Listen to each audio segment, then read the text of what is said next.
Calvary పిలుపు gospel వీక్షకులకు ప్రభు నామమున శుభములు. ఈరోజు మన ఆత్మీయ ధ్యానము యెషయా గ్రంథము 44వ అధ్యాయం 21వ వచనం.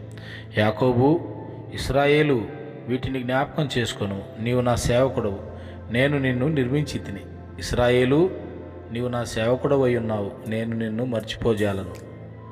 ఒక అద్భుతమైనటువంటి వాగ్దానము తన ప్రజలైన వారికి, తన సేవకులైనటువంటి వారికి దేవుడు ఇస్తూ ఉన్నాడు. ఏంటి ఆ వాగ్దానం అంటే, నేను నిన్ను మరిచిపోను, నేను నిన్ను మరిచిపోను. ప్రియ దేవుని ప్రజలారా, ఈ లోకంలో ఎవరు నిన్ను మర్చిపోయినా, నిన్ను ప్రేమించినటువంటి ఒకవేళ తల్లిదండ్రులు మర్చిపోవచ్చు, నీ భార్య లేక నీ భర్త నిన్ను మర్చిపోవచ్చు, నీ స్నేహితులు మర్చిపోవచ్చు, నీ బంధువులు మర్చిపోవచ్చు, కానీ నిన్ను మరువనటువంటి దేవుడు ఉన్నాడనేటువంటి సత్యాన్ని నువ్వు జ్ఞాపకం ఉంచుకోవాలి. ఎవరు మరిచినా ప్రభువు నిన్ను మరవడు, ఆయన విడువడు, ఎడబాయడు. అవును, ఆయన వాగ్దాన విషయంలో మిక్కిలి నమ్మకమైన వాడు. పరిశుద్ధ గ్రంథంలో కొందరి జీవితాలను మనము పరిశీలించినప్పుడు వారిని అనేక మంది విడిచిపెట్టారు, మర్చిపోయారు, కానీ దేవుడు వారిని జ్ఞాపకం చేసుకున్నాడు. ఎస్తేరు గ్రంథంలో రాజైన అహష్వేరోషు కాలంలో రాజుకు ప్రాణాపాయము జరిగే సంఘటనని మొర్దెకై గుర్తించి మరి ఆ విషయాన్ని తెలియపరిచి రాజు ప్రాణాన్ని కాపాడాడు. అయితే ఆ సంగతి రాజు మర్చిపోయాడు, కానీ దేవుడు మర్చిపోలేదు. రాజుకు నిద్ర పట్టకుండా చేసి రాజ్యపు సమాచార గ్రంథంలో వ్రాయబడిన సంగతులను రాజుకు తెలియజేసి మొర్దెకైకి ఘనత, బహుమానం దొరుకున్నట్లు చేశాడు. అంతేకాదు, దేవుని ప్రజలను ప్రేమించిన రాజును, అతని పేరును మరి పరిశుద్ధ గ్రంథంలో రాసి ఎల్లప్పుడూ నిలిచి ఉండేలా చేశాడు. రెండవదిగా, యోసేపు జీవితంలో ఎన్నో శ్రమలు వచ్చాయి, చెరసాల్లో బంధించబడ్డాడు, కష్టాలు వచ్చాయి. యోసేపు తన స్వప్నానికి అర్థం చెప్పినటువంటి సంగతిని పానదాయకుల అధిపతి మర్చిపోయాడు, కానీ దేవుడు మర్చిపోలేదు. ఫరో స్వప్నం ద్వారా పానదాయకుల అధిపతికి జ్ఞాపకం చేసి తిరిగి యోసేపును పిలిపించి మరి రాజు యొక్క కలకు భావం చెప్పినటువంటి యోసేపును రాజు మరి హెచ్చించాడు. యోసేపును ఐగుప్తుకు అధిపతిగా హెచ్చింపబడేలా దేవుడు రాజుకు అటువంటి ఆ జ్ఞానాన్ని, తెలివినిచ్చాడు. కాబట్టి లోకంలో ఎవరు మర్చిపోయినా దేవుడు మర్చిపోడు అనేటువంటి సంగతిని యోసేపు జీవితం ద్వారా మనం గుర్తుంచుకోవాలి.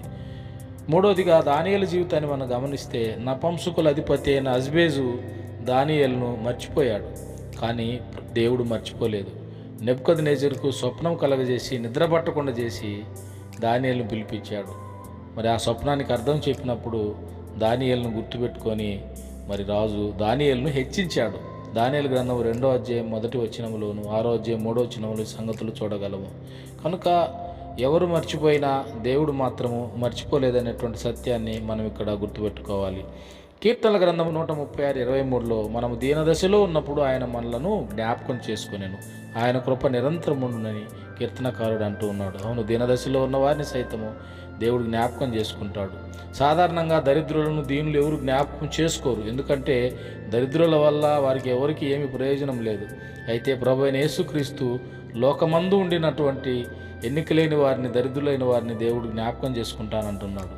మనము జ్ఞాపకం చేసుకునవలసిందిగా మరి దేవుడు బోధిస్తూ ఉన్నాడు, తెలియపరుస్తూ ఉన్నాడు. దేవుని ప్రజలారా, ఆనాడు మొర్దెకైను మరవని దేవుడు, యోసేపును మరవని దేవుడు, దానియేలు మరవని దేవుడు, దీనదశలో ఉన్న నిన్ను, నన్ను లేక మరెవరినైనా సరే ఆయనను ప్రేమిస్తే ఆయన మర్చిపోడు.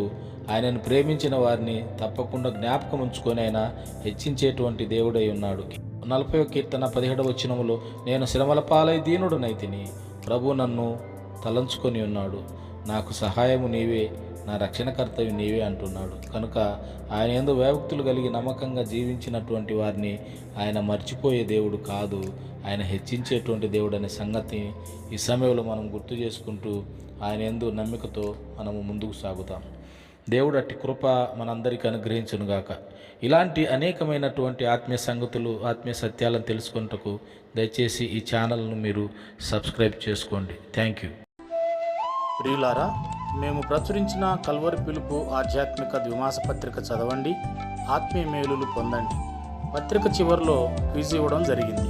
క్విజ్లో పాల్గొని అందులోని ప్రశ్నలకు సరైన జవాబులు రాసి వాట్సాప్ ద్వారా మాకు పంపండి. సరైన జవాబులు పంపిన వారిలో నుండి ఎంపిక కాబడిన విజేతలకు విలువైన బహుమతులు అందజేయబడతాయి. మరిన్ని వివరాలకు 94942909 949281781619 మరియు 9492317117. దేవుని కృప మీకు తోడైయుండునుగాక.